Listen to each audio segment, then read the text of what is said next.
Ted Bundy बहुत ही प्रख्यात नाम है, पर अपने अच्छे कामों से नहीं बल्कि अपने द्वारा की गई हत्याओं की वजह से, जिसने उसे सीरियल किलर का नाम दिया।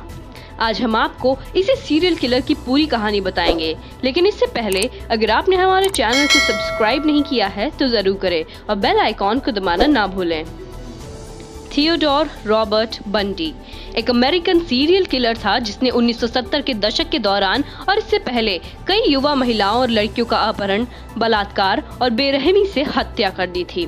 टेड बंडी का जन्म 24 नवंबर 1946 को थियोडोर रॉबर्ट कोवेल के रूप में बर्लिंगटन वर्मोंट में Elizabeth Lund Home for Unwed Mothers में हुआ था। अपने जीवन के पहले 3 वर्षों में बंडी अपने नाना सैमुएल और एलेनोर कोवेल के फिलाडेल्फिया के घर में रहता था, जिन्होंने सामाजिक कलंक से बचने के लिए उन्हें अपने बेटे के रूप में पाला था। बंडी ने अपनी दादी जूलिया को एक डरपोक महिला बताया था। जूलिया के मुताबिक एक बार सो के उठने पर उसने खुद को किचन के चाकुओं से घिरा पाया था और बेड के पास बंडी को मुस्कुराते हुए देखा था। बंडी ने अपने जीवन लेखकों को बताया कि वह कचरा बैरल में नग्न महिलाओं के चित्रों की तलाश में रहता था। जब उसने नेल्सन से बात की तो उसने ये भी बताया कि किस तरह वह यौन हिंसा से जुड़ी कहानियों के लिए जासूसी पत्रिकाओं, अपराध उपन्यासों और सच्चे अपराध वृत्त चित्रों को पढ़ा करता था, खासकर तब जब कहानियों को मृत शरीर के चित्रों के साथ चित्रित किया जाता था।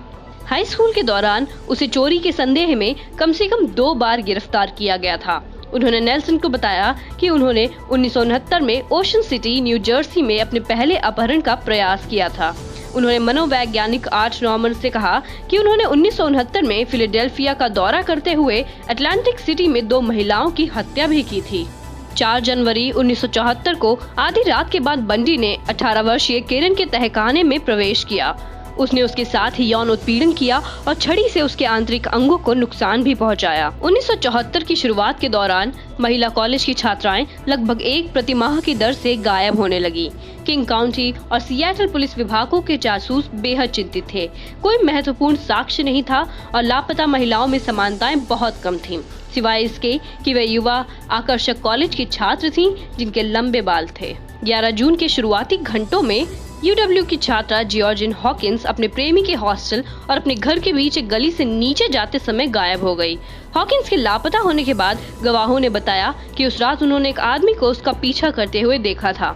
एक महिला ने याद किया कि उस आदमी ने उसे अपनी कार तक पहुंचाने में मदद करने के लिए कहा, जो कि एक हल्के भूरे रंग की वॉक्सवैगन बीटल थी। बंडी ने बताया कि उसने उसे हथकड़ी लगा के कार में बैठाया और उसे इज़्ज़ाक्वा ले गया, जहां उसने उसके शरीर के साथ पूरी रात बिताने से पहले उसका गला घोंट दिया था। बंडी एक असामान्य रूप से संगठित और कैलकुलेशन के साथ चलने वाला अपराधी था, जिसने वर्षों से पहचान छुपाने और बचने के लिए कानून के अपने व्यापक ज्ञान का उपयोग किया था।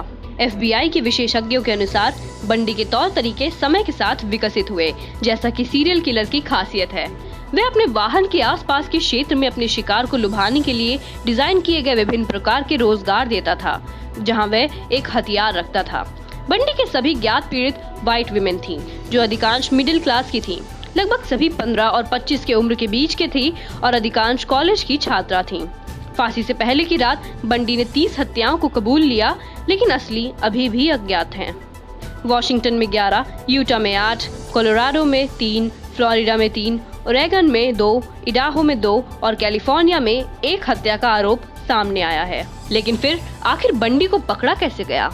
16 अगस्त 1975 को बंडी को ग्रेगोर में यूटा हाईवे पेट्रोल अधिकारी बॉब हेवर्ड द्वारा गिरफ्तार किया गया था। उन्होंने बंडी को सुबह के घंटों में एक आवासीय क्षेत्र का भ्रमण करते हुए देखा था। पुलिस की गाड़ी देखकर बंडी तेजी से भाग गया। अधिकारी ने कार की तलाशी लेने के बाद पाया कि वॉक्सवैगन की फ्रंट पैसेंजर सीट को हटा दिया गया था और पीछे की सीटों पर रखा गया था। उन्होंने एक स्की मास्क, पैंटीहोस से बना एक दूसरा मुखौटा, एक क्रोबार, हथकड़ी, कचरे का बैग, रस्सी की एक कुंडल, एक आइस पिक और अन्य वस्तुओं को वहां पाया।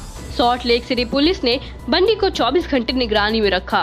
डरांच मामले में हुए अपहरण और आपराधिक हमले का प्रयास करने के लिए उस पर आरोप लगाने के लिए पर्याप्त सबूत नहीं थे, जिसकी वजह से उसे $15,000 की जमानत पर रिहा कर दिया गया। उनके माता पिता द्वारा भुगतान किया गया था। इस दौरान पुलिस बंडी और कोलोराडो हत्याओं के लिंक की जांच कर रही थी। ट्रायल के लिए बंडी को यूटा जेल से कोलोराडो में प्रत्यर्पित किया गया। बंडी अपना केस खुद लड़ता था। जून 1977 में एक पूर्व परीक्षण सुनवाई के दौरान वह लॉ लाइब्रेरी की खिड़की से कूदकर भाग निकला। एक हफ्ते बाद उसे पकड़ लिया गया। 14 जनवरी 1978 को बंडी ने फ्लोरिडा स्टेट यूनिवर्सिटी के ची ओमेगा सोरोरिटी हाउस में तोड़फोड़ की और 2 महिलाओं की गला घोंटकर हत्या कर दी, जिसमें से उसने एक के साथ बलात्कार भी किया। फरवरी में बंडी ने 12 साल की किम्बर्ली की हत्या की। बंडी को एक चोरी का वाहन चलाने के लिए पेंसाकोला में गिरफ्तार किया गया था। ये किम्बर्ली की हत्या के बाद था और लोगों ने बंडी को किम्बर्ली के कॉलेज में देखा भी था। इसी के साथ इस बार पुलिस के पास बंडी के खिलाफ सबूत भी थे।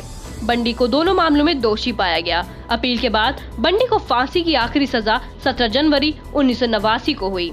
मौत होने से पहले बंडी ने वॉशिंगटन स्टेट अटॉर्नी जनरल के मुख्य अन्वेषक डॉक्टर बॉब कोपेल को हत्या की 50 से अधिक महिलाओं का विवरण दिया।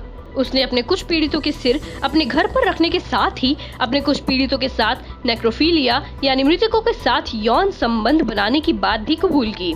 कई मामलों में वे फिर से एक हैकसॉ के साथ अपने विक्टिम्स के सर काट देता और इसे एक मोमेंटो के रूप में अपने अपार्टमेंट में वापस ले जाता। बंडी से सीधे जुड़े लोगों में से कई का मानना था कि उसने कम से कम 100 महिलाओं की हत्या की थी। 24 जनवरी 1989 को थियोडोर बंडी, जो अब तक के सबसे कुख्यात हत्यारों में से एक था, की मृत्यु सुबह 7:16 पर हुई और जेल के बाहर लोगों ने खुशी मनाई। इस तरह अमेरिका के बड़े सीरियल किलर को पकड़ा गया। अगर आपको ये वीडियो पसंद आया हो तो हमें सपोर्ट करने के लिए लाइक, शेयर और सब्सक्राइब जरूर करें।